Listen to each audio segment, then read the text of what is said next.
King Virat और रोहित शर्मा के संन्यास के बाद अब टीम इंडिया की कप्तानी भारत के प्रिंस के हाथों में थी। बारबाडोस में वर्ल्ड कप जीतने के बाद, वर्ल्ड कप का विजेता बनने के बाद जिम्बाब्वे से 5 मैचों की T20 सीरीज खेलने के लिए आधी से ज़्यादा टीम इंडिया के खिलाड़ियों को डायरेक्टली बारबाडोस से ही जिम्बाब्वे के लिए रवाना कर दिया गया था। बाकी के खिलाड़ी T20 की किताब के साथ अपने देश लौट गए थे और अपने देश से जिम्बाब्वे के लिए रवाना हो गए थे। एक तरफ जहां पूरा देश विराट और रोहित के संन्यास के गम में डूबा था, तो दूसरी तरफ भारत का प्रिंस शुभमन गिल कप्तानी अपने हाथों में आने से खुशी का जश्न मना रहा था। भारत के 2 शहरों ने T20 को अलविदा कह दिया था, तो सारे विश्व भर में केवल एक ही चर्चा हो रही थी कि कौन लेगा विराट और रोहित की जगह, कौन बनेगा भारत का अगला हिटमैन, कौन बनेगा भारत का अगला किंग। इन सभी सवालों पर अलग अलग लोगों के अलग अलग जवाब आ रहे थे। कोई यशस्वी जायसवाल को अगला विराट बता रहा था, तो कोई रिंकू सिंह को अगला हिटमैन बता रहा था। जितने लोग उतनी बातें, पर एक बात तो साफ थी कि चाहे कोई यशस्वी जायसवाल आ जाए या फिर कोई रिंकू सिंह आ जाए, विराट और रोहित की जगह विश्व का कोई भी बल्लेबाज नहीं ले पाएगा। लेकिन ये सभी बातें अब बातें बनकर रह गई थी। जो होना था वो हो चुका था। भारतीय टीम जिम्बाब्वे के साथ 5 मैचों की T20 सीरीज खेलने के लिए विदेश पहुंच जाती है, जहां उनका सीरीज का पहला मुकाबला 6 जुलाई को खेलना था, जो भारतीय समय अनुसार 4:30 बजे खेला जाना था। जिम्बाब्वे से मैच खेलने के लिए जो 17 सदस्यीय टीम भेजी गई थी, उनमें कई नए चेहरे थे। उनमें से सबसे बड़ा नाम था अभिषेक शर्मा, रियान पराग, ऋतुराज गायकवाड़, रिंकू सिंह। यह सभी खिलाड़ी काउंटर अटैक के लिए जाने जाते थे। यह सभी चारों बल्लेबाजों का पराक्रम IPL में सारे विश्व ने देखा था। सारे विश्व ने देखा था कि कैसे अभिषेक शर्मा कुछ गिने चुने ओवरों में ही मैच का पासा पलट कर रख देते हैं, कुछ ही ओवरों में मैच को एक तरफा बना देते हैं। उनके इन्हीं पराक्रम को देखकर उनको टीम इंडिया में डेब्यू करने का मौका मिल जाता है। इनके साथ एक और खिलाड़ी रियान पराग, जो मैच शुरू होने से पहले ही चेतावनी दे देते हैं और फिर वहीं करके दिखाते हैं जो वह बोलते हैं। ऐसी व्याख्या एक बार IPL में देखने को मिला था, जहां उन्होंने मैच स्टार्ट होने से पहले बोल दिया था कि आज मैं मैच में विध्वंस मचाऊंगा, और फिर उन्होंने वैसा ही किया। इनका भी आज अभिषेक शर्मा के साथ टीम में डेब्यू हो चुका था। दोनों खिलाड़ी अपना अपना पराक्रम दिखाने के लिए काफी उत्सुक थे। शुभमन गिल की कप्तानी वाली यह टीम जिम्बाब्वे के साथ जंग लड़ने के लिए तैयार थी। मैच स्टार्ट होने से पहले कप्तान जिम्बाब्वे की टीम को एक छोटी मोटी टीम समझ रहे थे। कप्तान ये सोचने लगे थे कि भाई इस जिम्बाब्वे की टीम को पूरे 20 ओवर भी नहीं खेलने देंगे और हम ये पूरी सीरीज एक तरफा तरीके से जीतेंगे। इसी जोश के साथ और इसी सपने के साथ महामुकाबले की घड़ी नजदीक आ जाती है। दोनों टीमों के कप्तान हरारे की इस स्पोर्ट क्लब के मैदान पर मौजूद थे। सिक्के के उछाला जाता है और सिक्का भारत के कप्तान के पक्ष में गिरता है। टॉस जीतकर पहले प्रिंस ने गेंदबाजी करने का फैसला लिया और जिम्बाब्वे के कप्तान को कहा कि भाई अपने बल्लेबाज को भेज दीजिए मैदान पर बल्लेबाजी करने के लिए। जिम्बाब्वे के कप्तान टॉस तो पहले हार ही चुके थे, तो उन्होंने अपने बल्लेबाजों को बल्लेबाजी करने के लिए मैदान पर भेज दिया। जिम्बाब्वे के कप्तान को यह पता था कि भारत एक विश्व स्तरीय टीम है, इस टीम के साथ हम खेल रहे हैं, यही हमारे लिए सौभाग्य की बात है। पर मुकाबले से पहले ही अपने हथियार डाल देना यह किसी खेल का नियम नहीं। कप्तान ने पहले ही सोच लिया था कि हम इस मुकाबले में अपनी सारी ताकत लगा देंगे। भारत भले ही हमको इस सीरीज में हल्के में ले, लेकिन हम आज बताएंगे कि हम भी किसी से कम नहीं। इसी फैसले के साथ जिम्बाब्वे के बल्लेबाज बल्लेबाजी करने के लिए तैयार थे। मैच की शुरुआत हो जाती है। भारत के कप्तान को इस मैच का नतीजा पहले ही पता था। प्रिंस ने पहले ही सोच लिया था कि यह मैच हम ही जीतेंगे। जिम्बाब्वे यह मैच एक तरफा तरीके से हारेगी, और हुआ भी कुछ ऐसा ही। जिम्बाब्वे का कोई भी बल्लेबाज भारतीय गेंदबाजों के सामने नहीं टिक पाया, ना ही जिम्बाब्वे का कप्तान सिकंदर रजा और ना ही डी मायर्स, ना ही आइकाल। कोई भी जिम्बाब्वे का बल्लेबाज भारतीय गेंदबाजों का सामना नहीं कर पाया। भारतीय गेंदबाजों के सामने जिम्बाब्वे के बल्लेबाज एक गली के बल्लेबाज नजर आए। भारत की कप्तान ने जो सोचा था वही हुआ। अपने नाम के हिसाब से ही 20 ओवरों में मात्र 115 रन पर ही एक छोटा सा स्कोर बनाकर सिमट जाती है। पूरी टीम अपने घुटने टेक देती है। जिम्बाब्वे की ओर से सबसे ज्यादा हाईएस्ट स्कोर 29 रन का ही था। जिम्बाब्वे के इस छोटे से स्कोर को देखकर भारत का कप्तान काफी खुश नजर आ रहा था। उनको लगा था कि ये 115 रन का स्कोर हम 10 ओवरों में हासिल कर लेंगे, और इसी सोच के साथ 30 मिनट के ब्रेक के बाद मैदान पर बल्लेबाजी करने के लिए कप्तान खुद और उनके साथ अभिषेक शर्मा मैदान पर उतर जाते हैं। प्रिंस अपने साथ सबसे प्रलयकारी बल्लेबाज को ओपनिंग के लिए लाए थे।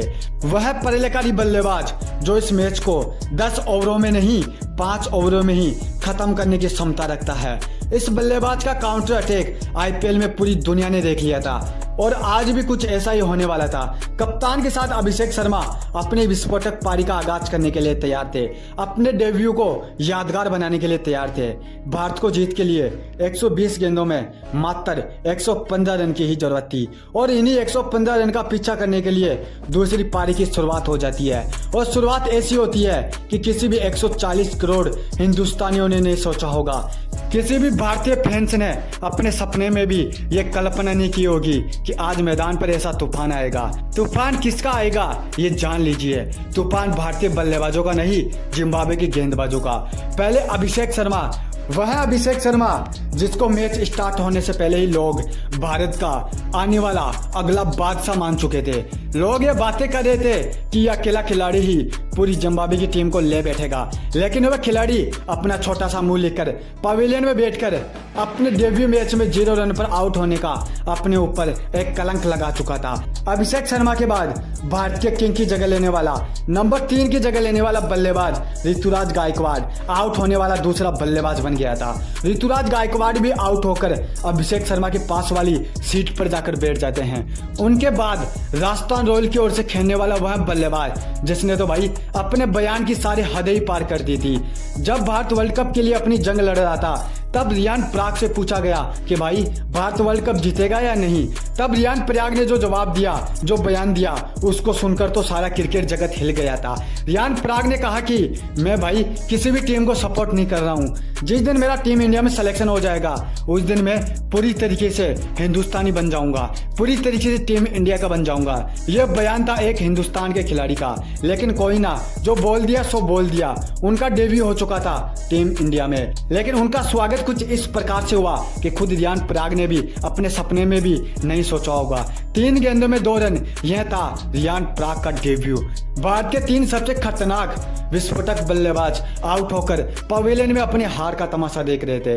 कप्तान के देखते ही देखते यह तीनों बल्लेबाज जो अपने आप को किंग मान चुके थे, ड्रेसिंग रूम में बैठकर अब आने वाले मैचों के बारे में सोच रहे थे कि हमको मौका दिया जाएगा या नहीं। अब प्रिंस के साथ भारत की लाज बचाने के लिए शाहरुख खान की टीम के लिए खेलने वाले रिंकू सिंह मौजूद थे।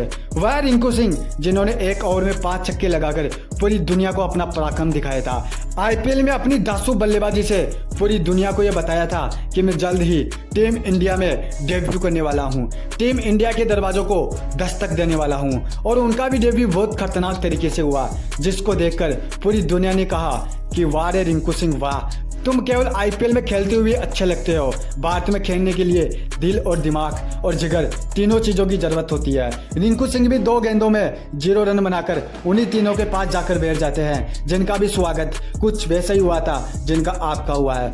भारत के 140 करोड़ हिंदुस्तानी भारत की इस बल्लेबाजों पर हंस रहे थे, भारत के प्रिंस का मजाक उड़ा रहे थे और याद कर रहे थे भारत के हिटमैन और भारत के किंग को, जिन्होंने इस फॉर्मेट को अलविदा कह दिया था। पूरी दुनिया ने देख लिया था कि यह भारतीय टीम किंग और हिटमैन के बिना कुछ भी नहीं है। जो लोग कह रहे थे ना कि हिटमैन की जगह रिंकू सिंह लेगा, विराट की जगह भारत का किंग प्रिंस बनेगा, आज उनके मुंह पर ताला लग चुका था। आज उनके मुंह से एक शब्द नहीं निकल रहा था, पूरा हिंदुस्तान खामोश हो चुका था। कप्तान तो फिर भी मैदान में थोड़ी देर के लिए डटे रहे, लेकिन उनके अलावा कोई भी बल्लेबाज सिकंदर रजा की इस टीम का सामना नहीं कर पाया। जिस टीम को भारतीय टीम हल्के में ले रही थी, उस टीम ने भारतीय बल्लेबाजों को बता दिया था कि मैच जीतने से पहले ही जश्न मनाना कितना भारी पड़ सकता है। 115 रन का जो स्कोर छोटा सा नजर आ रहा था, अभी छोटे से स्कोर तक पहुंचना भी मुश्किल दिख रहा था। अगर दोस्तों मैं कहूं कि नामुमकिन लग रहा था, क्योंकि रिक्वायर्ड रन रेट लगातार बढ़ता जा रहा था और भारत का कोई भी बल्लेबाज विकेट पर नहीं टिक पा रहा था। अब मैदान पर भारत की आखिरी जोड़ी मौजूद थी जो इस मैच को जिता सकती थी। उसके बाद तो यह मैच केवल औपचारिकता बन जाता। विकेट पर अब भारत का कप्तान और विकेट कीपर बल्लेबाज ध्रुव जुरैल मौजूद थे। दोनों अपनी पारी की शुरुआत कर ही रहे थे कि पीछे से कप्तान का भी विकेट गिर जाता है। कप्तान भी भारत का साथ छोड़ देते हैं। जो कप्तान मैच स्टार्ट होने से पहले बड़े बड़े बयान दे रहा था, आज वह कप्तान 29 गेंदों में 31 रन बनाकर अपनी गर्दन नीची करके 140 करोड़ हिंदुस्तानियों से नजरें चुराकर ड्रेसिंग रूम में लौट रहा था। भारत की उम्मीद अब खत्म हो चुकी थी, मैच बस अब औपचारिकता थी जो पूरी करनी ही पड़ती है और भारत ने करीबी वॉशिंगटन सुंदर ने आखिरी ओवर में मैच को बनाने की कोशिश की, लेकिन जिन गेंदबाजों के सामने भारत का प्रिंस रिंकू सिंह, जिसको लोग भारत का अगला हिटमैन बता रहे थे, ऐसे बल्लेबाज भी नहीं टिक पाए तो बेचारे सुंदर क्या कर पाते। भारत की पारी का अंत हो चुका था। जो कप्तान जिम्बाब्वे को 20 ओवरों से पहले ही निपटाने की बात कर रहा था, आज उसकी खुद की टीम पूरे 20 ओवर भी नहीं खेल पाई और 102 रन के स्कोर पर पूरी टीम धराशायी हो गई। भारत के प्रिंस का घमंड टूट चुका था। कप्तानी जरूर हाथों में थी, लेकिन कप्तानी हाथ में आ जाने से कुछ नहीं होता, टीम को आगे भी लेकर जाना पड़ता है। इस सीरीज में जिम्बाब्वे ने अच्छा खेल दिखाया और भारत को हराकर उलटफेर कर दिया। भारत की ओर से रवि बिश्नोई ने 4 विकेट, वॉशिंगटन सुंदर ने 2 विकेट, आवेश खान और मुकेश कुमार को 1-1 विकेट मिला। गेंदबाजों ने तो अपना दमखम दिखाया, गेंदबाजों ने तो अपना काम किया था, पर आज भारत का कोई भी बल्लेबाज जिम्बाब्वे के इन खतरनाक गेंदबाजों का सामना नहीं कर पाया। भारत प्रिंस भले ही जिम्बाब्वे की टीम को हल्के में ले रहा था, लेकिन यह हम नहीं भूल सकते कि अब T20 की जिम्मेदारी हमारे इन्हीं शेरों के हाथों में है और हमारे इन्हीं शेरों को कोई आंख दिखाएगा तो हम उनको छोड़ेंगे नहीं। पर भारत के प्रिंस को इस मैच से सबक मिल चुका था और वह अब तैयारी कर चुका था अपने इस मैच का बदला लेने का, इस हार का बदला लेने का, अपने अपमान का बदला लेने का। तैयारी कर लेता है भारत का प्रिंस पूरी दुनिया को यह बताने की कि भाई क्यों उन्हें भारत का प्रिंस कहा जाता है। दोस्तों, हमारी ये डॉक्यूमेंट्री यहीं पर ही खत्म होती है। क्रिकेट से जुड़ी हर लाइव अपडेट जानने के लिए हमारे चैनल को जरूर सब्सक्राइब कर ले।